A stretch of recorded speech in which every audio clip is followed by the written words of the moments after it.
Good morning दोस्तों, the study with अभी में आपका स्वागत है। आज से हम लोग चालू कर रहे हैं क्लास 12 के बायोलॉजी और इसी क्रमबद्ध तरीके से चलता रहेगा बायोलॉजी के क्लास। तो आज हम पढ़ेंगे रिप्रोडक्शन चैप्टर, यानी कि जीवों में जनन। तो सबसे पहले जनन होता क्या है, जनन किसे कहते हैं? तो जीवों में एक ऐसी प्रवृत्ति होती है जिससे जीव अपने समान संतान उत्पन्न कर सके, उसे क्या कहते हैं? जनन कहते हैं। जैसे कि कोई भी जीव है तो अपने अस्तित्व को बनाए रखने या अपने वंश को बनाए रखने के लिए वो जनन करते हैं। जैसे कि हम अगर मनुष्य है, ठीक है, तो हमसे जो संतान उत्पन्न होगा वो फिर उससे उसका संतान उत्पन्न होगा, फिर उसका संतान उत्पन्न होगा। तो इस तरह से हम लोग का क्या वंश चलते रहता है। तो जीवों में वैसी अवधारणा है, ठीक है, जीवों में वैसी प्रवृत्ति जिससे जीव अपने समान संतान उत्पन्न कर सके, उसे क्या कहते हैं? जनन कहते हैं। तो जनन दो टाइप से होता है। जनन क्या टाइप से होता है? दो प्रकार से होता है। तो एक होता है अलैंगिक जनन और एक होता है लैंगिक जनन। तो सबसे पहले लैंगिक जनन किसे कहते हैं? तो लैंगिक जनन में होता है कि दो किस्म के जीव, ठीक है, मतलब जीव एक ही टाइप का होता है लेकिन इसमें दो नर और मादा दोनों भाग लेते हैं, तो उसे क्या कहते हैं? लैंगिक जनन। जिसमें नर और मादा दोनों भाग ले उसे क्या कहेंगे? लैंगिक जनन। जैसे कि मान लीजिए कि अगर मनुष्य में है तो मनुष्य में अगर मेल और फीमेल दोनों मिलेगा तो क्या ये क्या हो गया? लैंगिक जनन। लेकिन अलैंगिक जनन में क्या होता है, उसमें एक ही प्रकार का जीव पाया जाता है, उसी से जनन होता है, तो वो क्या हो गया? अलैंगिक जनन हो गया। तो पहले देखते हैं क्या कर रहा है, जनन या प्रजनन। जनन को ही क्या कहते हैं? प्रजनन कहते हैं। इसको इंग्लिश में क्या नाम है? रिप्रोडक्शन। क्या नाम है? रिप्रोडक्शन। तो जीवधारियों में ऐसी प्रवृत्ति जिससे जीव अपने समान संतान उत्पन्न कर सके, उसे क्या कहते हैं? प्रजनन कहते हैं। जीवों में प्रजनन दो प्रकार के होते हैं, एक अलैंगिक जनन, अलैंगिक जनन को ही अलिंगी जनन कहते हैं। अलैंगिक जनन को क्या कहते हैं? अलिंगिक जनन।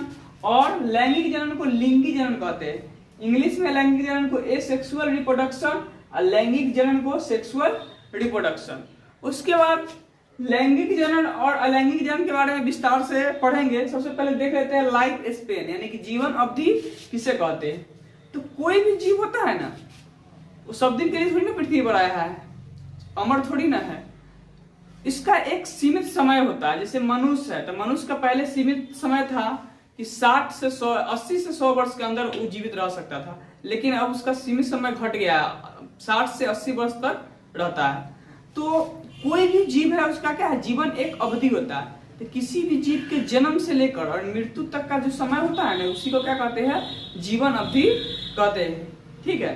तो सबसे पहले है कुछ सूक्ष्म जीव, मतलब छोटा छोटा जीव, उसका जन्म जो होता है मृत्यु, तो जन्म से मृत्यु का समय जो होता है ना, कुछ मिनट से कुछ घंटा तक कोई मात्र जीवित रह सकता है, ठीक है। जन्म लिया और कुछ मिनट के लिए जीवित रहेगा, चाहे कुछ घंटा के लिए, उससे थोड़ा बड़ा जीव है, ठीक है, तो कुछ घंटा तक जीवित रह सकता है। उसके बाद हो गया मे फ्लाई। तो मे फ्लाई कितना दिन तक जीवित रहेगा? एक दिन। सिकाडा भी कितना दिन तक जीवित रहेगा? तो एक दिन।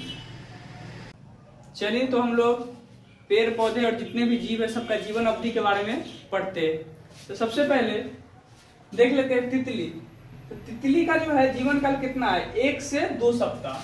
तितली कितना तक जीवित रह सकता है? 1 से 2 सप्ताह। उसके बाद है गेहूं, जौ, चावल, इस सब का पेड़ जो है 4 से 5 महीना। तो ये तो आप लोग जानते होंगे कि नॉर्मली खेती करते थे, 4 से 5 महीना में ही कट जाता है। फिर घरेलू मक्खी, तो घरेलू मक्खी कितना दिन तक जीवित रह सकता है? तो 6 महीना।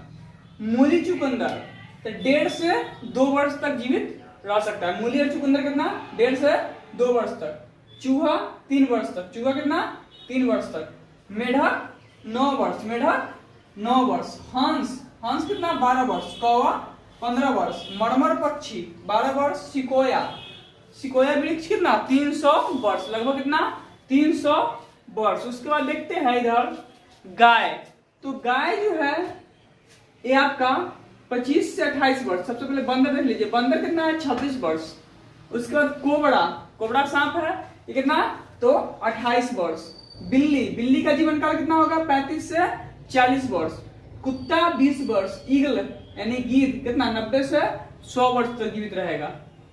उसके बाद है पैरोट, यानी कि 140 वर्ष तोता जिएगा, ठीक है। यानी कि हम लोग का 3 पुश इसी में समाप्त हो जाएगा, तब तक क्या? तोता जीवित रहेगा। उसके बाद क्या है? कछुआ कछुआ 200 वर्ष, कछुआ कितना 200 वर्ष। बरगद कितना 400 वर्ष, बरगद कितना 400 वर्ष। सुअर जो होता है 80 वर्ष जीता है, सुअर कितना 80 वर्ष। ऊंट 35 वर्ष, मगरमच्छ 60 वर्ष, हाथी 65 वर्ष, ब्लू व्हेल 37 वर्ष। और पीपल देखिए सबसे ज्यादा पीपल जीवित रहता है 2000 से 4000 वर्ष, 200 नहीं 2000 से 4000 वर्ष तक जीवित रह सकता है पीपल। तो एक बार आप फिर से देख लीजिए कि तितली 1 से 2 सप्ताह, गेहूं जौ चावल 4 से 5 महीना, घरेलू मक्खी 6 माह, मूली चुकंदर 1.5 से 2 वर्ष, मेढक चूहा 3 वर्ष, मेढक 9 वर्ष, हंस 12 वर्ष, कौवा 15 वर्ष। ऐसा देखिए मेढक जो है 9 वर्ष तक जीवित रहता है। मेढक कितना 9 वर्ष। हम कल्पना भी नहीं कर सकते कि मेढक भी 9 वर्ष तक जीवित रह सकता है। तो मेढक कितना 9 वर्ष। उसका मरमर पक्षी होता है, ह्यूमिंग बर्ड इसको कहते हैं, इसको गुंजन पक्षी भी कहते हैं। ये जो उल्टा चलता है, ये पक्षी क्या करता है उल्टा चलता है। ये क्या 12 वर्ष। सिकोया 300 वर्ष। बंदर, बंदर कितना 26 वर्ष जीवित रहेगा। गाय 25 से 28 वर्ष, कोबरा 28 वर्ष। उसके बाद बिल्ली 35 से 40 वर्ष। अगर ऐसे रहेगा 35 ऑप्शन रहेगा तो 35 से मार दीजिएगा। कुत्ता 20 से 25 वर्ष होता है, 20 का ऑप्शन रहेगा 20 से मारिएगा। ईगल 90 से 100 वर्ष। पैरोट 140 वर्ष। कछुआ 200 वर्ष। बरगद 400 वर्ष। सुअर 80 वर्ष। ऊंट 35 वर्ष। मगरमच्छ 60 वर्ष। हाथी 65 वर्ष। ब्लू व्हेल 37 वर्ष। और पीपल 2000 से 4000 वर्ष तक जीवित रह सकता है। चलिए तो देखते हैं आदमी। आदमी को पता है कि आपका औसत जो है ना 100 वर्ष है। औसत कितना है 100 वर्ष तक जीवित, मतलब ऐसे 100 वर्ष तक जीवित रहता है, लेकिन अब औसत आ गया इसका 60 वर्ष। 60 से ज्यादा नहीं जिएगा क्या, कितना में सब खाद्य पदार्थ खा रहा है, जिसके कारण इसका औसत कितना उम्र हो गया 60 वर्ष। सफेद ओक वृक्ष, इसका क्या है जीवन अवधि 500 वर्ष। लाड़िया ट्री एक होता है वो 11.5 वर्ष। समुद्री अर्चिन 78 वर्ष। घरेलू चिड़िया 20 वर्ष। केला 25 वर्ष, केला 25 वर्ष है, ठीक है, कंफ्यूज नहीं होइएगा। उसके बाद गुलाब 10 वर्ष। घोड़ा 50 वर्ष। अच्छा एक मिस्टेक हो गया था, सिकोया वृक्ष, सिकोया वृक्ष जो है वो 3000 से 4000 वर्ष तक जीवित रहता है। हमको 300 बोला गया था, कितना है 3000 से 4000 वर्ष तक जीवित रहता है।